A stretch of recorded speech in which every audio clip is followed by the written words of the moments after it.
بسم اللہ الرحمن الرحیم۔ معزز خواتین و حضرات، گزشتہ روز ہم نے ممبر پر ایک قابض ذاکر وسیم عباس بلوچ کی لوٹ مار اور قومی فلاح کے نام پر قوم کو لوٹنے کے اس کے بھیانک اور ذاتی مقاصد کے متعلق ہم نے قوم کو آگاہ کرنے کی ایک کوشش کی۔ اسی طرح آج ہم ایک بدنام زمانہ اشتہاری ذاکر مرتضی عاشق المعروف لوٹیاں والا، اس کے متعلق اس نے امید الغربا کے نام سے ایک فرضی ٹرسٹ قائم کیا ہے، جسے اپنی آمدنی کا آدھے سے زیادہ حصہ اس ٹرسٹ کو دینے اور قوم کو اس ٹرسٹ کی مدد کرنے کے نام پر اس نے اپنا منشور قوم کے سامنے رکھا ہے۔ آج ہم اس کے پس منظر میں چھپی ہوئی اس کی سیاہ کاریاں اور اس کے عزائم، میں سمجھتا ہوں کہ وسیم عباس بلوچ اور مرتضی عاشق لوٹیاں والا کچھ عرصہ پہلے باہمی طور پر متحارب تھے، اور ان کے مابین صرف اس وجہ سے لڑائی تھی کہ یہ دونوں ذاکر اپنی مجالس کے دوران پیٹا ازم یعنی کہ مصنوعی آہ و بکا، مصنوعی گریہ سازی کرنے والے اجرتی عزادار لے کر مجالس میں جاتے اور مجالس کی روحانیت کو برباد کرنے کی ناپاک کوشش کرتے۔ جب ان ہر دو ذاکرین کے مابین لڑائی اتنی شدت اختیار کر گئی کہ جو پیٹے گروپ تھے وہ بھی باہمی طور پر متحارب ہونے لگے اور لڑائیاں بڑھنے لگیں۔ بکھر کہ جو ذاکرین کی ممبر پر اجارہ داری تھی،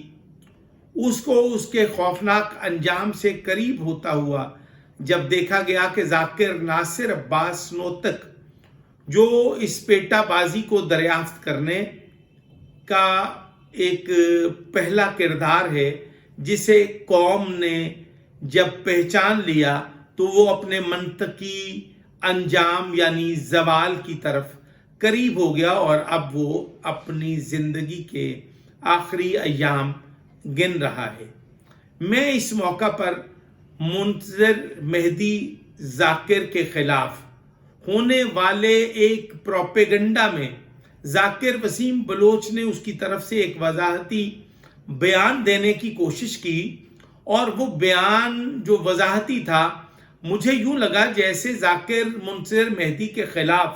وسیم عباس بلوچ ایک سازش کے تحت اس بیان کو دے رہا ہے۔ اسی طرح مرتضی عاشق لوٹیاں والا اور ذاکر وسیم عباس بلوچ ایک دوسرے کی کردار کشی کرتے ہوئے دیکھے گئے، نجی محفلوں میں اور بانیان مجالس کے ڈیروں پر۔ جو ان دو ذاکرین نے ایک دوسرے کی کردار کشی کی، وہ سب کے حافظے میں محفوظ ہے۔ میں ان چیزوں کو دہرانا نہیں چاہتا، لیکن مکتب تشیع کو تنظیم خدام آل محمد اور امید الغربا ٹرسٹ، ان دو فلاحی بہبود کے نام پر قائم ہونے والے ان اداروں کے متعلق میں صرف یہ قوم کو آگاہ کرنا چاہتا ہوں کہ پہلے تو یہ ذکر حسین کو تجارت بنا کر انہوں نے قوم کو مالی نقصان پہنچایا، اور 30,000 والا ذاکر، 30,000 مانگنے والا ذاکر، 30,000 طے کر کے لینے والا ذاکر آج ایک مجلس اعزاء کو 1.5 لاکھ میں، وہ 40 منٹ اس کا خطاب ہوتا ہے، اور 40 منٹ میں وہ تقوی، پرہیزگاری اور ظاہری جو ایک منافقانہ اس کا طرز زندگی ہے، اس کو بیان کر کے، بھائی میں ایک بات کہ میں نماز نہیں پڑھتا، اس کا نقصان مجھے ہے، میں نماز پڑھتا ہوں اس کا فائدہ مجھے ہے، اور جس چیز کا میں بینیفیشری خود ہوں کسی دوسرے کو اس ضمن میں بات نہیں کرنی چاہیے۔ وسیم بلوچ صاحب، آپ نے جس طرح سے مرتضی عاشق لوٹیاں والے کی ذاکری سے خوف زدہ ہو کر آپ نے اس کے خلاف جو منفی اور من گھڑت پروپیگنڈا کیا وہ بھی آپ کے سامنے ہے۔ میں اس وقت صرف یہ کہنا چاہتا ہوں کہ وسیم بلوچ اور مرتضی عاشق لوٹیاں والا یہ دونوں وہ لٹیرے، رہزن اور بھکاری ہیں۔ کہیں یہ بھکاری بن جاتے ہیں، کہیں یہ ڈاکو بن جاتے ہیں، کہیں یہ اعلیٰ اخلاقی اقدار کے تحت مجلس اعضاء کے معاوضے اور اعزازیے کو جس طریقے سے مومنین سے ہتھیاتے ہیں، وہ اگر ان کا طرز عمل آپ کے سامنے آ جائے تو آپ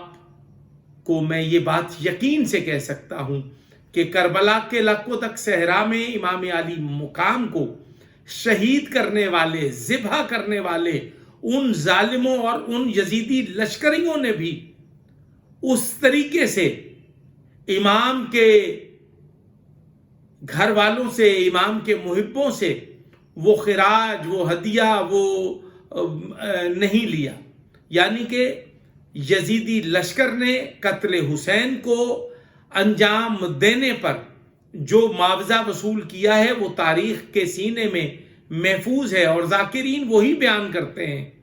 کہ لشکر یزید نے قتل حسین کی انجام دہی پر بعد میں اپنے مظالم بیان کر کے یزید سے اس کا انعام اور اس کی داد وصول کی۔ آج یہی ذاکرین قتل حسین بیان کر کے جس طرح سے قوم سے مال بٹور رہے ہیں، امام حسین کے عشاق سے، امام حسین سے محبت کرنے والوں سے جس طرح یہ مال دنیا ہتھیار رہے ہیں، چھین رہے ہیں، وہ قابل مذمت ہے۔ مجھے یوں لگتا ہے جو کام لشکر یزید نے قتل حسین پر سودے بازی اور تجارت نہیں کی، ان لوگوں نے لشکر یزید کو بھی پیچھے چھوڑ دیا ہے۔ میں مکتب تشیع کو ایک بار اس ویڈیو بیان کے ذریعے پیغام دینا چاہتا ہوں کہ آپ از راہ کرم ذکر پسند بنیں، ذاکر پسند نہ بنیں۔ ذکر کو سنیں، ذاکر کو نہ سنیں۔ کوئی بھی ذاکر معروف یا غیر معروف منبر پر آئے، آپ اسی انہماک کے ساتھ، اسی محبت کے ساتھ، اسی خضوع و خشوع کے ساتھ آپ صف اعضاء پہ موجود رہے، اور کسی ذاکر کو یہ بات کہنے کا موقع نہ دیں کہ میں آؤں گا تو مجمع آئے گا۔ نہیں، ایسا نہیں ہے۔ صف اعضاء حسین بچھ گئی۔ آپ کا جانا، آپ کا تشریف فرما ہونا، آپ کا صف اعضاء کو زینت دینا اور آپ کو اپنی نجات اور شفاعت کے لیے سامان عاقبت اکٹھا کرنے کا جو بانی مجلس نے ایک ذریعہ اور ایک موقع مہیا کیا ہے، آپ کو اس سے استفادہ کرنا چاہیے۔ آج میں صاحبان منبر کو ایک پیغام دینا چاہتا ہوں کہ آنے والا کل اتنا بھیانک اور اتنا خوفناک ہے کہ بانیان مجالس کو بے پناہ مسائل ہیں مجالس کے انعقاد کے سلسلے میں۔ آپ کو چاہیے کہ آپ فکر حسین سے متصل ہو جائیں اور بانیان مجالس کے لیے آسانیاں پیدا کریں، لیکن یہ جو 2، 4، 10، 12، 15، 20 افراد کی اجارہ داری ہے منبر پر، ان لوگوں نے اپنے کمیشن ایجنٹ اور ان لوگوں نے اپنے دلالوں کی تعداد اتنی بڑھا دی ہے کہ ایک ذاکر نے ہر شہر میں الگ سے